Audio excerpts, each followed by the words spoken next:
शेडबाळ येथे कागवाडहून उगार साखर कारखान्याकडे ऊस घेऊन निघालेल्या ट्रॅक्टरची ट्रॉली पलटल्याने रस्त्याच्या बाजूने जाणाऱ्या 3 शेतमजूर महिला ठार तर एक महिला गंभीर जखमी झाली आहे। ही दुर्घटना रविवारी दुपारी 12च्या सुमारास घडली। या घटनेची नोंद कागवाड पोलिसात झाली असून उपनिरीक्षक एम.बी. बिरादार यांनी घटनास्थळाचा पंचनामा केला आहे।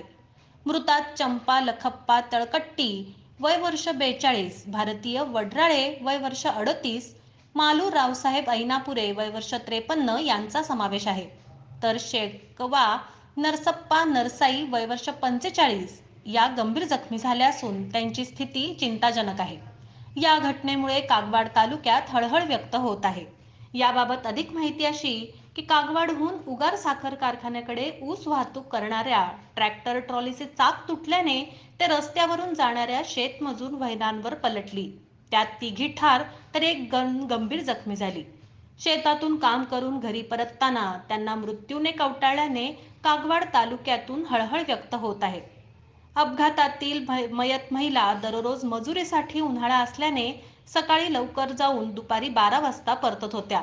घटनास्थळी मृतांच्या नातेवाईकांचा आक्रोश हृदय पिळवटून टाकणारा होता। अपघाताचे वृत्त समजताच नागरिकांनी तात्काळ जेसीबी मागवून मृतांना बाहेर काढलं। अपघातातील तिन्ही मृत महिलांच्या मागे मुले मुली सुना नातवंडे असा परिवार